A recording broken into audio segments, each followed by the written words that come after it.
My name is Tanan Sazaji. I'm Iranian, but I was brought up in London, and I moved to Dubai 7 years ago, and I am now the founder of Insider.com and Brandripplr. So Brandripplr is a micro-influencer platform.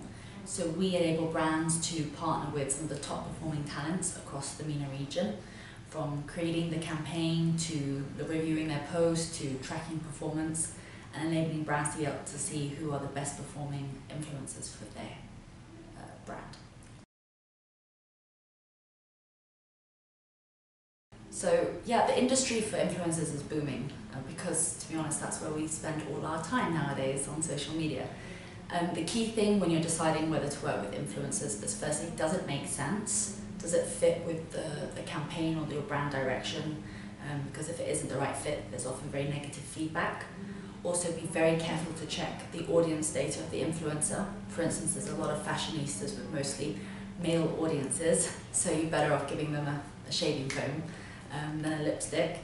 And another key aspect is to be careful of authenticity. So you need to check that they have genuine followers and they haven't bought their followers, so there are different tricks and tips for that as well.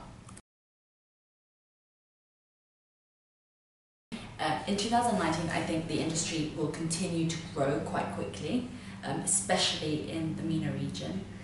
There'll be more of a focus on micro-influencers as opposed to macro-influencers, because brands are realizing that they are more authentic, they are more effective, and obviously more cost-effective as well. So there'll be a shift from macro to micro-influencers. I think also we are developing and seeing more of the emerging comedians and great content creators coming from KSA. So that's very exciting to see that the industry is actually developing some really good talents. So being an entrepreneur has its good side and it definitely has its bad. But I would say one of the biggest challenges and things that you have to focus on is the team around you, because you may have a vision, but without the right team behind you, you just can't get there. And it's very frustrating. And it's very difficult to build a business and get people to buy into that vision when you're just not known and there's so much to do and there's a lot of change. So be very, very careful on recruitment. Make sure you have a very thorough process. Don't skip any stages. You have to give them assessments, you have to give them tests, you have to see if there's a cultural fit, because these are the guys that will be there with you at 2 AM, making sure the work is done on very minimal salaries.